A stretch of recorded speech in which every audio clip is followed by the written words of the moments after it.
Hello, everyone, and welcome back to Good Guy, Bad Guy Sports. I'm Ron Poniewasz, Newcastle News Sports Editor, joined by Mr. Larry Kelly, a member of the Luxembourg, Garbutt, Kelly & George law firm, assistant baseball coach for Penn State Shenango, and a lot of formers coming up here. Former Shenango varsity baseball coach, former assistant basketball coach on Ralph Blundo's basketball staff there at Newcastle High School boys.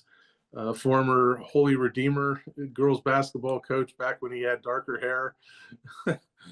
Am I missing anybody? No, there's a lot of formers there. I mean, why do you think that is? Why are there so many formers behind my name? Is it old, or I'm just no good, or what?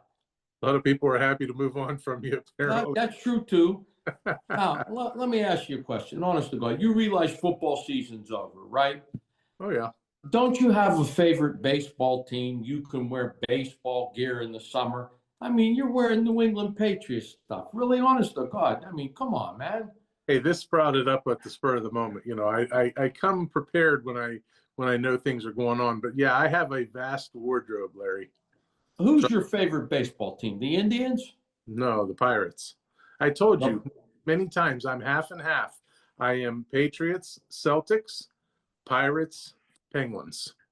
Oh, okay. Well, the Penguins are winning 2-1, so you're happy. And the Pirates we think they signed Konnor Griffin today. He's going to be playing tomorrow, opening day. I haven't heard Pirate fans this excited since Willie Stargell went yard in 1979 in Game 7 to beat the Baltimore Orioles.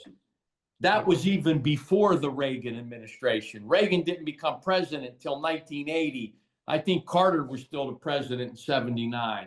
But the Pirate fans are fired up and they're ready to go. Let's go, Bucks. That's right. And as I mentioned, this is Good Guy, Bad Guy Sports. And for those tuning in, you can find us on various platforms such as Spotify, YouTube, via our Newcastle News channel. So just go to youtube.com and type in Newcastle News Sports and you'll find it. You'll find Tip Off. You'll find Gridiron as well, anything that strikes your fancy. Facebook and X, also known as Twitter to those that are like me. And well, there you go. And aren't there the people, they're supposed to hit like or something, or can they subscribe to our channel? I mean, come on, man. My man Pete said we had 500 viewers. I get 500 people watching me make an opening statement in court sometimes. So come on, Ronnie, we got to do a little better than that. Yeah, you do whatever you need to do. I don't know about Spotify, but I think you can like on YouTube. Obviously, you can like on Facebook, and you can like on Twitter. You can't unlike. You can't thumbs down on Twitter, though. You can, I think, thumbs down on. I think the problem is you're not a very likable guy. You're just not. I mean, that's why I'm the good guy in Good Guy, Bad Guy Sports, and you're the bad guy. But we're going to work on that. We're going to work on getting you some Pirate gear. I might go buy you a Konnor Griffin t-shirt. Hey, trust me, I have tons of Pirate stuff. But like I always tell you, bad times don't last, but bad guys do. Well, you fit that role, brother. All right, let's talk about Konnor Griffin. What do you think? What precipitated this? Where did this come from? Well, before we start that, our three topics that we're going to bring to you this week are the Pittsburgh Pirates, a little bit on Konnor Griffin, and possibly a little bit on Oneil Cruz as time permits. We'll talk about Tiger Woods and the latest soap opera that surrounds him. And then the NCAA Men's Final Four is this week as well. But as Larry mentioned, Konnor Griffin, a 19-year-old shortstop, had a very, very brief run at AAA Indianapolis. In AAA, he batted .438, 7 for 16 with 3 doubles, an RBI, 3 steals, and that was enough to get him up to the big time, to the show. And he was called up on Thursday, their day off, and I would imagine he'll be penciled into the lineup somewhere, possibly batting 6th. I think maybe batting 2nd would be where I would maybe put him, but for his debut, I think 6th is probably ideal. We need a leadoff hitter. You got to get Oneil Cruz out of that leadoff spot. You can't have a guy in the leadoff spot that strikes out. I think he struck out 180 times last year. You got to put the ball in play. You got to work counts. You got to do things like that, and that is not Oneil Cruz. Oneil Cruz is a free swinger who about once a week runs into a couple and hits it out of the park. He'll steal a couple bases for you, but not the prototypical leader. He wouldn't be batting leadoff on Larry Kelly's team. Listen, Konnor Griffin, put him there. Let's see what we got. The kid's had success at every level that he's ever played. Every once in a while, you get guys like Konnor Griffin. You get guys like Juan Soto, Mike Trout. You know who the last teenager to play in the big leagues was? Bryce Harper?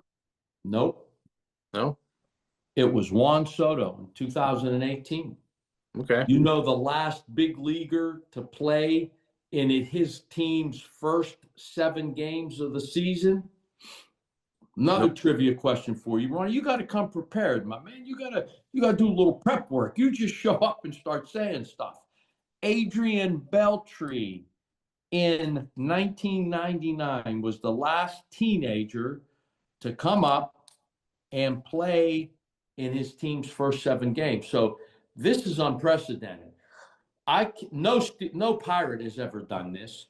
And look, they say the kid's ready. He is the #1 prospect in baseball. And if I'm the manager of the team, he's hitting leadoff.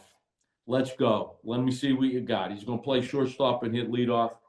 Now, he may struggle a little bit. This is the big leagues. But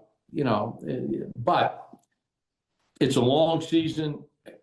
This kid's the real deal. You got to let him go through some of his struggles, and let's see what we have. Because the alternative is Jared Triolo.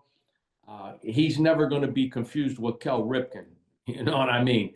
Good glove, bad hitter. Just you can't hit 200 and play in the big leagues anymore. You just can't do that. I don't care what position you play. In the old days, you had Del Maxville and Luis Aparicio and guys like that. They hit 200 and can stay in the big leagues. If you play shortstop, you better carry a stick with you or you're not going to be there very long. Yeah, Konnor Griffin was the #9 overall pick in the 2024 first-year player draft by the Buccos. He batted .333 with 21 home runs and 94 RBIs with 65 stolen bases in 122 combined games last year. That's covered Class A and Class AA. He's ready, and they obviously gave him a huge contract today too, $140 million. So that shows commitment to them. Well, that's what they're saying. He's 19 years old. It's a 9-year contract. It takes him to age 28. And, if he is what they say he is, when he's 28 years old and still in his prime, he'll probably make $50 million a year. But if the Pirates did this, it's a good move. It's a good move. They lock him up for a long time, and they have him in his prime. And that's the cost of doing business. My complaint about Bob Nutting is, and always has been, he doesn't have enough money to be in the poker game. You're a gambler. You got to have enough money to be in the game. He doesn't.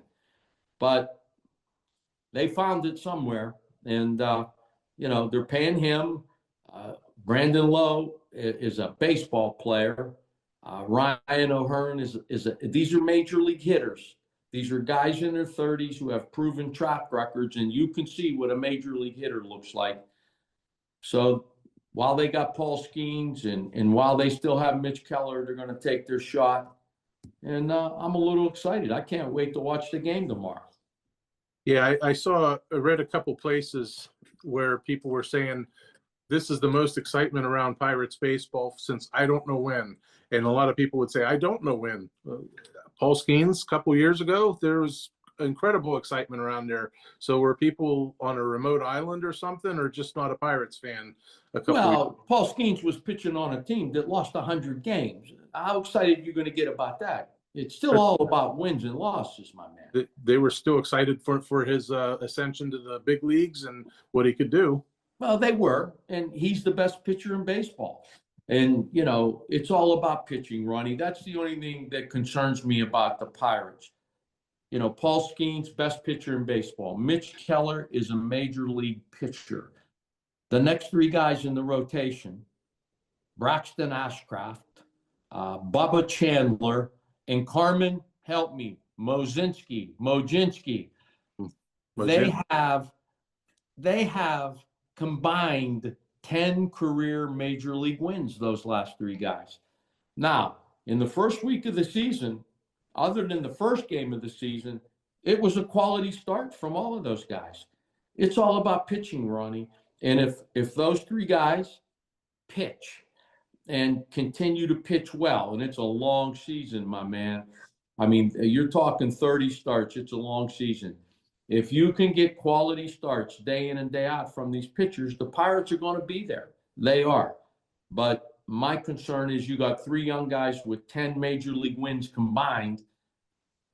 We still don't know what we have, even though the early return looks pretty good. Even though they were 3-3 on this road trip, other than Paul Skeens in game one, which that game belonged to O'Neill Cruz. He played two balls in center field like he's a little leaguer. He'd have got benched on my high school team if he played like that. Yeah, I mean, that game, they should have had 2 runs off of Skeens instead of whatever they had, 9 or something. But every other game after that was a quality start by a Pirates starter. That's pretty impressive. Yeah, and we'll transition to O'Neill Cruz. Larry Kelly just alluded to it a little bit ago. He had 2 straight misplayed balls on opening day in center field and an 11-7 loss to the Mets. If you look to left field, Brian Reynolds. What's he got on? Pair of glasses, sunglasses. You look to right field, Brian O'Hearn, sunglasses. O'Neill Cruz. It's sunny out, no sunglasses. And he butchers 2 straight balls out in the outfield, 2 straight batters. Larry, you will remember this. A lot of people out there might not. They'll have to look it up. Billy Martin, back in the late 70s, he got PO'd at Reggie Jackson and pulled him in the middle of an inning. And they had an epic back and forth argument in the dugout. Ron Poniewasz would have been Billy Martin that day. I would have said, come here, sit there. Until you learn that you need sunglasses out in the outfield. I would have pulled him. And then after the game, he says, well, he needs to be better. Okay, well, you need to be better. Pull him in the middle of the game. Tell him to wear sunglasses. See, that's why you're a bad guy. Now, Billy Martin was nuts, and he didn't like Reggie Jackson. He did that to embarrass him. But there's another instance where a guy got pulled in the middle of the game, and it was for lack of effort. And that's when Bobby Cox pulled Andrew Jones out of center field in the middle of an inning for lack of effort. I'm not so sure O'Neill Cruz's botch here was lack of effort. It was just, how do you go out there without sunglasses on? I don't know. When it's blinding sun in the middle of the day. That's just, how do you explain that? What's the explanation for that? There is none. No. I mean, look, O'Neill Cruz is what he is. He's 27 years old. He's been up for 5 seasons. He's going to run into a couple pitches every week. He may get you 25 home runs, but he's going to strike out 180. The night before he hit the 2 home runs, he struck out 3 times and swung at pitches you couldn't hit with a boat oar. You understand? With a boat oar, you couldn't hit those pitches. The next night, they hung a couple curveballs. He ran into them and hit him a mile. He is who he is. That's what you're going to get. He was the worst rated defensive center fielder in Major League Baseball last year. I think his metric was like -14 in runs saved. He was the worst in the league in center field. He is who he is. Either you're going to accept it and be happy when he hits a few home runs for you, or you're going to go to plan B somewhere. Right. But it is who it is. It isn't going to change. Not after 5 years. You are who you are. And that is who he is. And there'll be some excitement. He had 3 home runs in the last 2 games. But tomorrow he could strike out 4 times. I mean, it is who he is. The series against the New York Mets, 2 of their announcers are former Mets players and former Mets greats, Ron Darling and Keith Hernandez. And I believe it was Keith Hernandez said of Cruz, quote, Cruz plays a very casual center field, period, close quote. Casual center field. That you could take that any way you want, but the bottom line is he's lazy and doesn't give effort. And that's other teams' announcers saying that, and it's been splashed all over social media.